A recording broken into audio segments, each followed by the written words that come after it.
Hello everyone.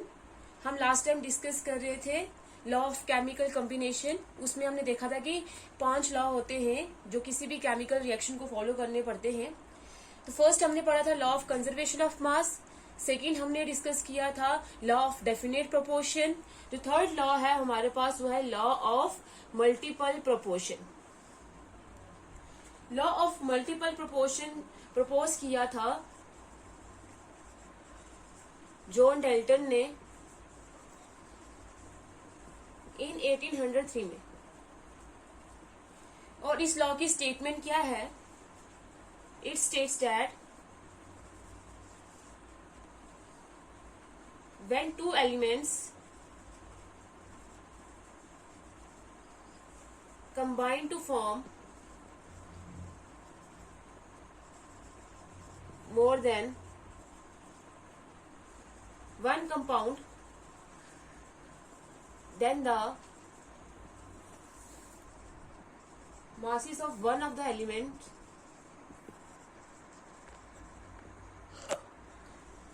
which combine with the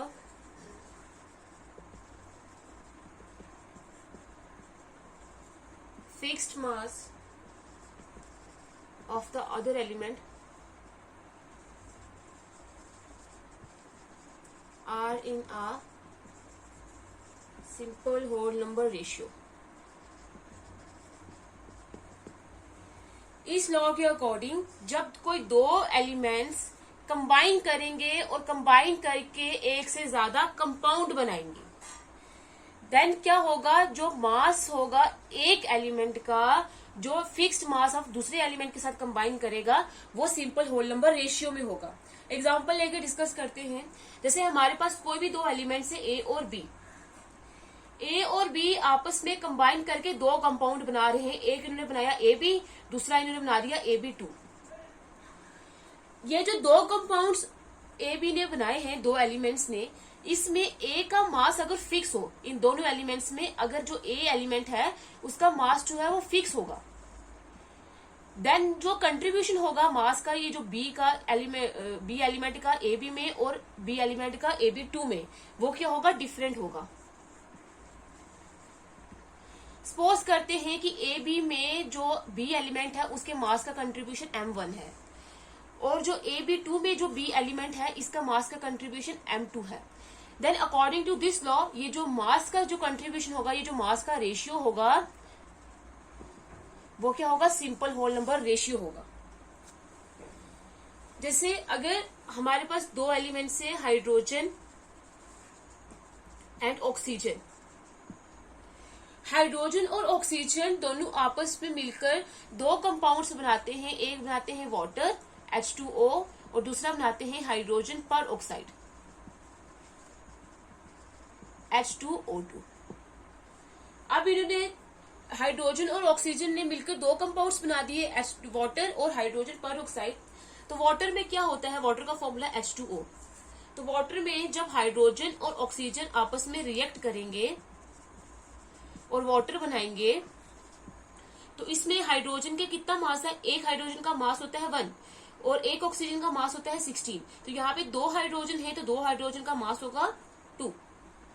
तो यहाँ पे वाटर में जो हाइड्रोजन और ऑक्सीजन कंबाइन कर रहे हैं इसमें हाइड्रोजन का कितना मास होता है? 2 ग्राम। 2 parts by mass of hydrogen combine करते हैं। एक ऑक्सीजन है तो एक ऑक्सीजन का मास होता है 16 ग्राम। 2 parts by mass of hydrogen combine करते हैं 16 parts by mass of oxygen और कंबाइन करके क्या बनाते हैं? वाटर। तो वाटर का फॉर्मूला होता है H2O और इन दोनों का जो वाटर का मास क्या हो जाएगा फिर? 2 + 16 18 ग्राम।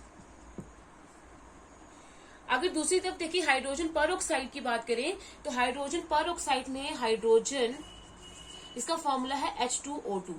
हाइड्रोजन प्लस ऑक्सीजन कंबाइन कर रहे हैं और क्या बना रहे हैं? हाइड्रोजन पर ऑक्साइड। हाइड्रोजन पर ऑक्साइड में हाइड्रोजन का जो मास है वो 2 ग्राम होता है और ऑक्सीजन का जो मास है, एक ऑक्सीजन का मास 16 ग्राम होता है और दो ऑक्सीजन का कितना होगा? 32 ग्राम। मतलब हाइड्रोजन पर ऑक्साइड के केस में 2 ग्राम हाइड्रोजन कंबाइन करेंगे 32 ग्राम ऑफ ऑक्सीजन, मतलब 2 parts by mass of hydrogen combine करेंगे 32 parts by mass of oxygen, और क्या बना देंगे हाइड्रोजन पर ऑक्साइड H2O2, जिसका मास क्या हो जाएगा 2 + 32 = 34 ग्राम। अब इन दोनों कंपाउंड में देखा जाए जो हाइड्रोजन और ऑक्सीजन ने मिलकर बनाया है, इसमें हाइड्रोजन का जो मास है वो फिक्स्ड है।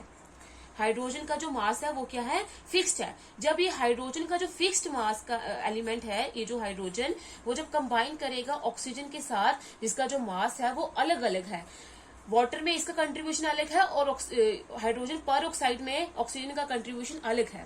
तो अकॉर्डिंग टू दिस लॉ, ये जो ऑक्सीजन का जो कंट्रीब्यूशन है, ये जो ऑक्सीजन का जो मास है, दोनों कंपाउंड में इसका जो मास का रेशियो होगा वो किसके बराबर होगा, सिंपल होल नंबर रेशियो में होगा। तो इसका अगर मास का रेशियो निकालें, वाटर में इसका मास है 16 और हाइड्रोजन पर ऑक्साइड में है 32, तो अगर हम इसका रेशियो निकालें तो आ जाएगा 1:2। और ये जो 1:2 जो रेशियो है वो फ्रैक्शन में नहीं है, पॉइंट में भी नहीं है, और इसलिए हम बोलते हैं कि जो ये जो रेशियो है वो किसके बराबर है, सिंपल होल नंबर रेशियो के बराबर है। एक और एग्जांपल लेके डिस्कस करते हैं।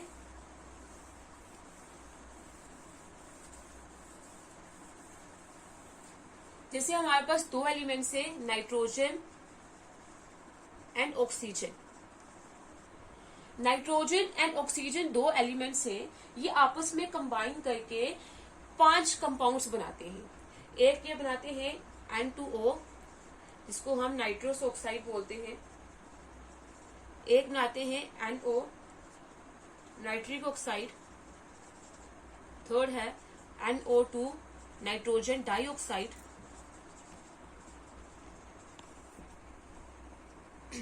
फोर्थ है nitrogen trioxide N2O3।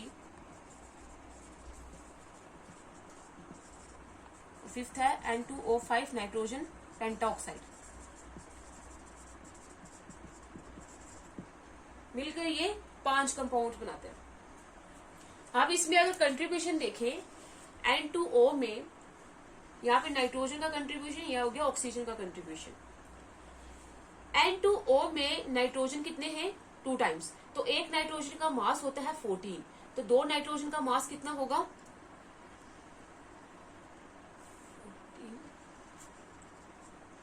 28।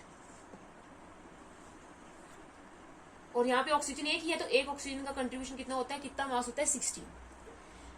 Nitric oxide में एक ही नाइट्रोजन है और एक ही ऑक्सीजन है, तो एक नाइट्रोजन का मास होता है 14 और एक ऑक्सीजन का होता है 16। फिर नाइट्रोजन डाइऑक्साइड में एक नाइट्रोजन है तो एक नाइट्रोजन का मास होता है 14, ऑक्सीजन 2 है तो 2 ऑक्सीजन का मास कितना होगा, एक का होता है 16, तो 2 का कितना होगा, 2 × 16 = 32।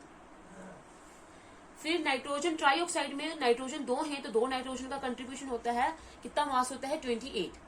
और यहाँ पे ऑक्सीजन 3 है तो एक ऑक्सीजन का अगर मास होता है 16, तो 3 का कितना होगा, 3 × 16 = 48। नेक्स्ट है नाइट्रोजन पेंटाऑक्साइड। इसमें भी नाइट्रोजन जो है वो हमारे पास N2 है, तो इसका कंट्रीब्यूशन कितना होगा 28, और ऑक्सीजन 5 है तो 5 का कंट्रीब्यूशन कितना होगा, एक का होता है 16, तो कितना आ जाएगा 5 × 16 = 80। अब इसमें देखा जाए तो ये जो ऑक्सीजन है, इसके जो मासिस है ये अलग अलग कंट्रीब्यूट कर रहा है हर एक कंपाउंड में, लेकिन नाइट्रोजन का जो मास है वो इन तीनों में 28 है, सिर्फ इसमें 14 है। तो हम इसका जो मास जो है इसका भी 28 कर सकते हैं नाइट्रोजन का इन दोनों में। वो कैसे कर सकते हैं, नाइट्रोजन का मास हम कैसे फिक्स बना सकते हैं, अगर हम इस नाइट्रिक ऑक्साइड को 2 से मल्टीप्लाई कर दें और इसको भी 2 से मल्टीप्लाई कर दें यहाँ पे, तब इसका नाइट्रोजन का मास जो फिक्स मास कैसे हम लेंगे, इसका ऑलरेडी 28 है, इसका कितना हो जाएगा, 2 नाइट्रोजन हो गए। अब एक नाइट्रोजन का अगर 14 होता है तो 2 का कितना होगा 28। यहाँ पे भी एक नाइट्रोजन था पहले तो उसका कंट्रीब्यूशन 14 था, अब यहाँ पे हमने 2 नाइट्रोजन ले लिए तो 2 नाइट्रोजन का कंट्रीब्यूशन कितना होगा 28। तो यहाँ पे ऑलरेडी 28 है, 28 ये हो गया नाइट्रोजन का क्या, फिक्स्ड मास। तो अब ये नाइट्रोजन का फिक्स्ड मास आ गया। अब ऑक्सीजन का मास, जब हमने नाइट्रोजन का मास फिक्स किया है तब कितना होगा, क्योंकि ये जो हमने 2 लगाया है ये नाइट्रोजन के साथ भी है और ऑक्सीजन के साथ भी है। अब जब हमने इसको चेंज किया है तो ऑक्सीजन भी ऑलरेडी, इसका मास भी चेंज हो जाएगा, तो इधर इसका चेंज नहीं किया तो ये 16 ही रहेगा। इसमें पहले एक ऑक्सीजन था तो उसका मास 16 था, अब 2 ऑक्सीजन हो गए तो 2 ऑक्सीजन का मास कितना होता है 32। यहाँ पे भी पहले 2 ऑक्सीजन थे उनका मास 32 था, अब यहाँ पे 2 × 2 4 ऑक्सीजन हो गए, तो 4 ऑक्सीजन का मास कितना होता है 4 × 16 = 64। और यहाँ पे इसमें कोई चेंज नहीं आया तो इसका मास जो है वो सेम रहेगा। अब according to law of multiple proportion कि कोई भी जो एलिमेंट है जिसका मास जो क्या होगा फिक्स होगा, जब वो किसी दूसरे एलिमेंट के साथ कंबाइन करेगा जिसका कंट्रीब्यूशन हर एक कंपाउंड में अलग अलग होगा, तो उनका जो मास का रेशियो होगा वो क्या होगा, सिंपल होल नंबर रेशियो में होगा। तो अगर हम ऑक्सीजन के मास का निकालेंगे तो 16:32:48:64:80। तो 16 16, 16 32, 16 48, 64 64, 16 5 80। तो इसका जो मास का रेशियो क्या हो जाएगा, 1:2:3:4:5। तो ये जो रेशियो है वो क्या आया है, सिंपल होल नंबर रेशियो आया है। मतलब ये है कि ऑक्सीजन जो है वो डिफरेंट डिफरेंट मास अगर ले, उसका डिफरेंट डिफरेंट मास के साथ वो क्या करता है, नाइट्रोजन के फिक्स मास के साथ कंबाइन करके अलग अलग कंपाउंड बनाता है। ये था हमारे पास लॉ ऑफ मल्टीपल प्रोपोर्शन।